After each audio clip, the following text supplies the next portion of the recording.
8 февральда Гаппас Гимадзиновның туған күні. Үзе исән булса, аңа 94 яшь тулган булар иде.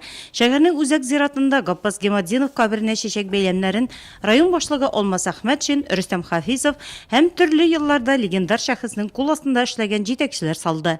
Гаппас Кыямович был очень сильный руководитель. Гаппас Кыямович бик көчле җитәкче иде. Ул партия райкомының беренче секретары булып, 60-нчы елларда Казаннан килеп җитәкчелек итә башлагач, күтәрелеш чоры башлана. Биредә геофизика, нефтеразведка, НГДУ оеша һәм әлеге эре предприятиеләр исәменә бүгенге көндәге инфраструктурага нигез салына.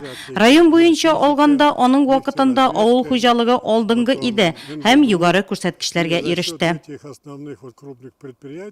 Касым Шараповка озак еллар Гаппас Гимадзинов кул астында эшләргә туры килә. Ул елларда район буенча 26 колхоз рәисе, арада мин иң яше идем дип искә ала Касым Шакирович. Роман Шахмакшев Гаппас Кыямовичны районның һәр тармагын тирән белүен ассызыклый. Җитәкче итеп тәрбияләде безне, настоящий, яхшы иттереп.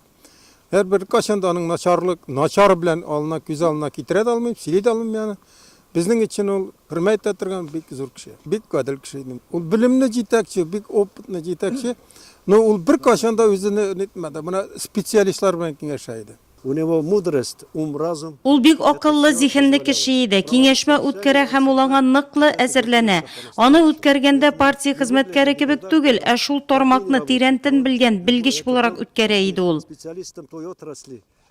2020 елда ТАИС төзелүгә 100 ел тула. Республикабызның зур тарихында Гаппас Гимадзинов кебек шәхесләр һәм районда ул җитәкләгән 22 ел әһәмиятле тарихи урын алып тора.